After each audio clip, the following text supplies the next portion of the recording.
नमस्कार दोस्तों, आप देख रहे हैं सुमित एडवर्स, जहां पर सीखना है मजेदार और पढ़ाई है आसान। आज अपनी फिर से एक नई वीडियो के साथ आ गए, जो कि हमारी होने वाली इंग्लिश ग्रोथ सीरीज की, यानी कि इसमें आप एक नया कंसेप्ट स्टार्ट करेंगे, that is use of shall be will be. यानी कि use of shall be will be कहाँ यूज होता है, कैसे यूज होता है और किस किस सिचुएशन में इसे यूज किया जाता है, इस पूरे कंसेप्ट की बात करेंगे हम अपनी इस वीडियो में। तो चलिए अपनी वीडियो को शुरू करते हैं।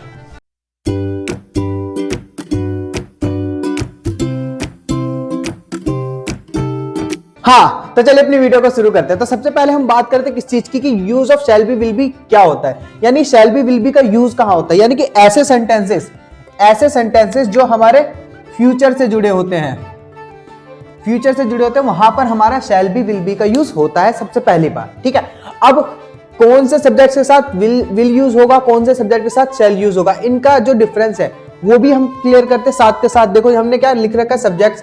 ऐसे हमने दो कैटेगरी बनाई थी, सिंगुलर प्लूरल, लेकिन शैल बी विल बी वाले में सिंगुलर प्लूरल का कोई कंसेप्ट नहीं होता है। इसमें क्या होता है, दो सब्जेक्ट होते हैं, आई और वी। इसके साथ हम हमेशा शैल बी का यूज करेंगे, यानी आई और वी के साथ हमेशा हम शैल बी का यूज करेंगे। और बाकी अदर जितने भी सब्जेक्ट बचे, चाहे वो you, they, he, she, it, name, कुछ भी हो, उन सब के साथ हम क्या यूज करेंगे, विल बी का यूज करेंगे। बहुत सिंपल सा कंसेप्ट है, समझ में आ रहा होगा। अब चलो हम कुछ एग्जांपल्स के पास चलते हैं, जिससे हमें आइडिया हो जाएगा।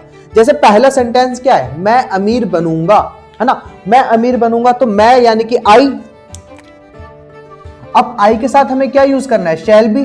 तो आई शैल बी। अमीर को क्या कहते हैं, रिच। इजी है, बहुत इजी है, मजा आ रहा होगा नहीं है ना। नेक्स्ट कंसेप्ट पे चलते हैं, वह ईमानदार बनेगा। वह ईमानदार बनेगा, ही मतलब लड़के की बात कर रहे हैं, तो यहां पर आ जाएगा हमारा ही। अब ही के साथ क्या आएगा, देखो आई और वी के साथ शैल भी आता है, यानी कि इसके साथ क्या आने वाला है, will be. He will be. ईमानदार को क्या कहते हैं, ऑनेस्ट। बहुत सिंपल है, समझ में आ रहा होगा, बहुत इजीली आ रहा होगा, है ना। नेक्स्ट हम कंसेप्ट चलते हैं, जैसे आप खूबसूरत रहेंगे, तो आप यानी कि यू, और यू के साथ हमारा क्या आएगा, विल बी। बस हमें दो याद रखने हैं, आई और वी याद रखने हैं, और उसके साथ शैल आएगा। बाकी अदर कोई सा भी सब्जेक्ट आ रहा है, उन सबके साथ हम क्या यूज करने वाले हैं, विल बी यूज करने वाले हैं। okay. इसी के साथ एक डिस्क्लेमर भी दे देता हूं, क्यों, क्या हुई, कि जो मॉडर्न इंग्लिश आ गई है, अब जो हम अब आज के टाइम पे यूज करते हैं स्पोकन में, वहां पर क्या शैल का यूज लगभग खत्म हो चुका है। अगर आप सेंटेंसेस में आई के साथ विल भी यूज करते हैं, उसे भी करेक्ट माना जाता है स्पोकन वाले में।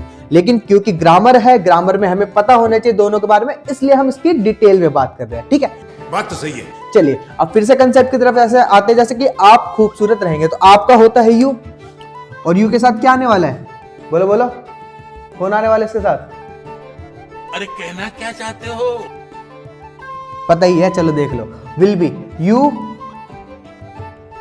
विल बी खूबसूरत को कहते हैं ब्यूटीफुल। ठीक है, अब हम नेक्स्ट सेंटेंस पे आते, जैसे हमारा सेंटेंस है नेक्स्ट, हम सब अच्छे रहेंगे, है ना। हम सब अच्छे रहेंगे, अब हम सबको क्या कहते हैं, हम सबको कहते हैं वी। अब वी के साथ हमें पता है क्या यूज करने वाले हम, शैल बी। तो वी के साथ क्या आ जाएगा, शैल। तो वी शैल बी। और अच्छे को सबको पता है क्या कहता है, अच्छा कौन होता है, जो अच्छा काम करे वो अच्छा, हमको सिखा रिया है। अच्छा यानी कि गुड, इसको हम क्या कह देंगे, गुड। तो सिंपल सा हो जाएगा, हम अच्छे रहेंगे, यानी कि वी शैल बी गुड। बहुत इजी है। नेक्स्ट ये चलो ये तो होगी सिंपल वाली की बात, यानी कि ये हमारे अफर्मेटिव कह लो, पॉजिटिव कह लो, जिसमें क्या सिंपल से सेंटेंस होते हैं। अब हम जो नेक्स्ट कंसेप्ट है वो हमारा कौन सा होने वाला है, वो हमारा होने वाला है नेगेटिव का। अब नेगेटिव मतलब क्या होता है, यानी जिस सेंटेंसेस में नहीं आ जाए, नॉट आ जाए, वो हमारा नेगेटिव वाला होता है। ठीक है, और मैंने ये पहले ही बता रखा है क्या, कि जो नेगेटिव होते हैं उसमें नॉट कौन से प्लेस पे आता है, वो हमेशा थर्ड प्लेस पे आता है। ठीक है, तो वही चीज हम यहां पर भी करेंगे, नॉट हमारा क्या थर्ड प्लेस में आता है। एक और चीज बता दूं, थर्ड प्लेस में आता है कितने परसेंट चांसेस में, 95% केसेस में ये हमारा थर्ड प्लेस पे आता है। चलो अब इसको कन्वर्ट करें, इस वाले में भी हमारे थर्ड प्लेस पे ही आने वाला है। ठीक है, तो चलो अब कन्वर्ट करते हैं, मैं अमीर नहीं बनूंगा। ठीक है, सेंटेंस है मैं अमीर नहीं बनूंगा, तो जस्ट जैसा था मैं अमीर बनूंगा, उसका जस्ट अपोजिट है, क्या हो जाएगा, यूजेस तो सेम ही रहेगा। ऐसे आई के साथ क्या आता है, आई के साथ आता है शैल, आई शैल। थर्ड पे अपना नोट आएगा, I shall not be rich. Easy, बहुत इजी है, समझ में आ रहा होगा, मजा भी आ रहा होगा। अब क्या, वह ईमानदार नहीं रहेगा। और वह यानी कि लड़के की बात कर रहे हैं, ही। अब ही के साथ क्या आता है, देखो आई और वी के साथ शैल, बाकी सबके साथ विल बी, तो इसके साथ भी क्या यूज होने वाला, ही विल बी आएगा भी नहीं, हमारा थर्ड प्लेस पे नॉट आएगा, तो he will not be honest. Easy है। नेक्स्ट की बात कर लेते हैं, आप खूबसूरत नहीं रहेंगे, जो कि सच्चाई है, कोई भी कभी भी हमेशा खूबसूरत नहीं रह सकता, है ना। तो आपको क्या फेस पे नहीं जाना है, अंदर का इंसान कैसा उस पे जाना है, उससे पता चलता है इंसान खूबसूरत है कि नहीं, ठीक है। बात तो सही है। तो अब हम फिर से सेंटेंस की तरफ आते हैं, आप खूबसूरत नहीं रहेंगे, तो आप यानी कि यू, और हमें पता है आई वी के साथ शैल आता है, यानी कि इसके साथ क्या आने वाला है, विल, यू विल, और थर्ड प्लेस पे अपना नॉट। बी खूबसूरत को कहते हैं beautiful. Easy easy. Last sentence की बात कर लेते हैं गाइस। लास्ट सेंटेंस देखो क्या है, हम सब अच्छे नहीं रहेंगे, ऐसा नहीं है, हम सब अच्छे रह सकते हैं, ठीक। हाँ, तो हम सब अच्छे नहीं रहेंगे, हम सब का होता है वी, और वी के साथ क्या आएगा, जल्दी बताओ। हाँ पता है, वी के साथ शैल भी आने वाला था, वी शैल, थर्ड पोजीशन पे अपना not, we shall not be good. ये होगी हमारा लास्ट सेंटेंस।